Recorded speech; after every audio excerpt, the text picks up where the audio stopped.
સૈફ અલી ખાન ઉપર હુમલાની ઘટના અંગે આરોપીની ધરપકડ અંગે મુંબઈ પોલીસે પત્રકાર પરિષદ સંબોધી હતી અને જણાવ્યું હતું કે આરોપીનું નામ મોહમ્મદ શરીફુલ ઇસ્લામા શહેજાદ છે અને તેની ઉંમર 30 વર્ષ છે।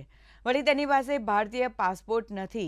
આરોપી બાંગ્લાદેશી હોવાની આશંકા પણ પોલીસે વ્યક્ત કરી છે। હવે આરોપીને કોર્ટમાં રજૂ કરવામાં આવશે। एक आरोपी को उसमें अरेस्ट किया गया है। आरोपी का नाम मोहम्मद शरीफुल इस्लाम शहजाद है। Age 30 years. अभी तक के इन्वेस्टिगेशन में ये समझ में आया है कि ये आरोपी चोरी के इरादे से उस घर में उसने एंटर किया था और उस समय पर ये इंसिडेंस हुआ था।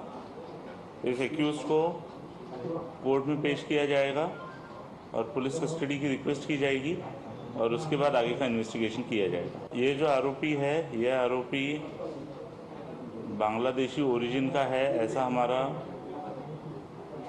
डाउट है। इसीलिए इस केस में एप्रोप्रिएट सेक्शंस की वार की गई है और उस हिसाब से आगे का इन्वेस्टिगेशन किया जा रहा है।